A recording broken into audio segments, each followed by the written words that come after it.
Oke, kali ini kita akan coba bedah sebuah teks yang cukup mendalam ya. Topiknya spesifik banget, gimana sih perjanjian baru itu melihat fenomena kerasukan setan?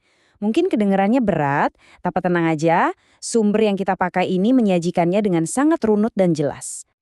Nah, ini dia. Sumber kita langsung buka dengan kalimat yang kuat ini. Jadi, ini tuh bukan sekedar cerita sampingan atau bumbu penyedap.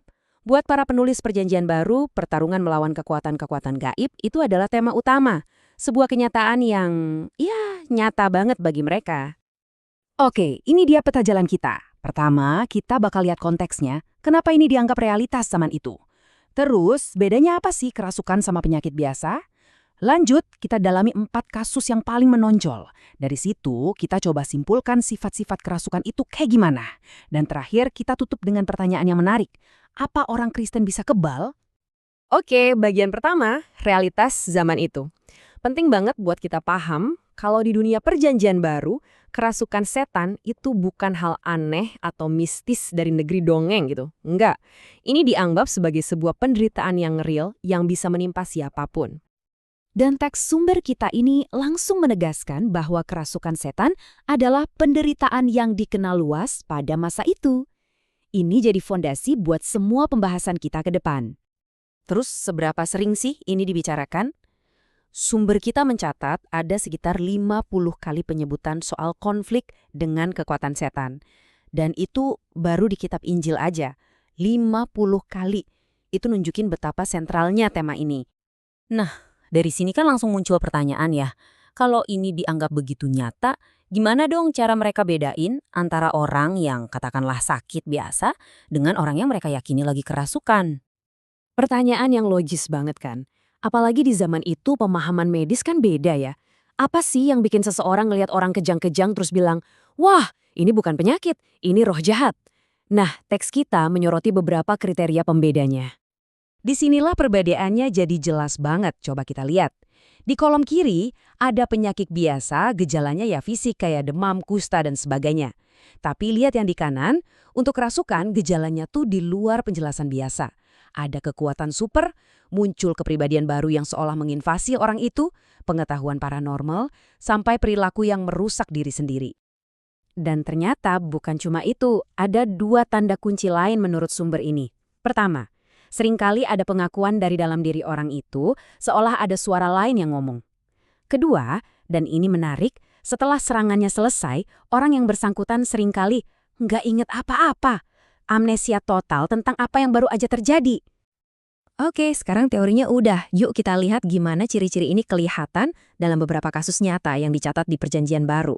Sumber kita ini fokus ke 4 kasus utama yang paling menggambarkan. Kasus pertama ini mungkin salah satu yang paling dikenal ya. Kisah orang kerasukan dari Gadara. Penggambarannya di dalam teks itu, wah, ekstrim banget. Coba lihat aja gejalanya. Tinggalnya di pekuburan, jauh dari masyarakat, nggak pakai baju, dan punya kekuatan fisik yang luar biasa, sampai bisa mutusin rantai besi. Menurut sumber ini, kepribadian aslinya itu benar-benar ditekan, digantikan sama entitas yang merasukinya. Momen kuncinya tuh ada di sini. Waktu ditanya namanya siapa, jawaban yang keluar itu bukan nama orangnya, tapi nama entitas yang ada di dalamnya. Legion, karena kami banyak. Nah, ini contoh paling gampang dari konsep kepribadian baru yang menyerang yang tadi kita bahas. Lanjut ke kasus kedua. Yang ini fokusnya agak beda. Bukan tentang penderitaan fisik yang dramatis, tapi lebih tentang sebuah ucapan yang tiba-tiba keluar dari mulut seseorang di dalam sinagoga. Ucapannya begini, "Aku tahu siapa engkau, yang kudus dari Allah." Menurut tafsiran sumber kita, ini adalah contoh pengetahuan paranormal. Roh di dalam orang ini bisa ngenalin identitas Yesus, sesuatu yang pada saat itu bahkan belum dipahami banyak orang. Ini cocok banget sama kriteria yang kita lihat di awal tadi. Kasus ketiga ini menarik banget karena gejalanya sangat mirip dengan kondisi medis yang kita kenal sekarang, ya, kayak epilepsi. Nah, ini bikin cara para penulis zaman itu membedakannya jadi semakin penting buat kita pahami. Gejalanya memang mirip epilepsi, kejang-kejang parah, jadi tuli dan bisu. Tapi Yang jadi pembeda menurut catatan tersebut adalah adanya tindakan merusak diri yang spesifik, kayak sengaja dilempar ke api atau ke air. Ini ditafsirkan bukan sebagai gejala penyakit, tapi sebagai dorongan dari entitas jahat dari luar. Perlu dicatat juga, ini contoh kerasukan yang tidak disengaja atau involuntary. Oke, kasus terakhir ini memperluas lagi pemahaman kita tentang kerasukan menurut teks-teks ini. Kali ini nggak ada kekerasan atau kejang-kejang, tapi lebih ke fenomena psikis, yaitu meramal. Jadi gadis ini digambarkan punya roh tenung yang bikin dia bisa ngasih ramalan-ramalan yang menguntungkan buat tuannya. Sumber ini menyoroti bahwa ucapan-ucapannya itu nggak disengaja, seolah dia cuma jadi medium aja.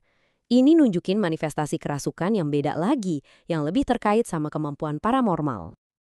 Oke, dari 4 kasus tadi, penulis sumber kita ini akhirnya menyimpulkan ada 6 karakteristik umum tentang gimana perjanjian baru menggambarkan fenomena kerasukan ini secara keseluruhan.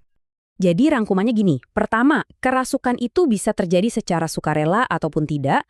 Kedua, ini nggak ada hubungannya sama baik atau buruknya karakter seseorang. Ketiga, bisa sifatnya permanen atau bisa juga datang dan pergi. Keempat, dampaknya bisa ke tubuh sekaligus pikiran. Kelima, gejalanya ternyata sangat bervariasi dari satu kasus ke kasus lain. Dan yang terakhir, pembebasannya digambarkan selalu terjadi secara instan dan total. Nah, ini semua membawa kita ke bagian akhir pembahasan, yang masuk ke ranah teologis. Dan ini jadi salah satu pertanyaan paling mendasar dalam topik ini. Pertanyaannya sederhana tapi penting. Setelah melihat betapa nyatanya fenomena ini digambarkan, gimana posisinya buat seorang pengikut Kristus? Bisakah seorang Kristen dirasuki setan? Jawaban yang diberikan oleh sumber ini, berdasarkan interpretasi teologisnya, adalah tidak. Logikanya begini, Roh Kudus dan roh jahat itu nggak bisa tinggal di tempat yang sama pada waktu yang bersamaan. Teks ini pakai metafora yang kuat, bahwa orang percaya itu adalah bait Allah yang hidup. Sebuah ruang yang ibaratnya udah ada penghuninya. Jadi, itulah kesimpulan teologis yang menutup analisis teks Perjanjian Baru tentang kerasukan setan.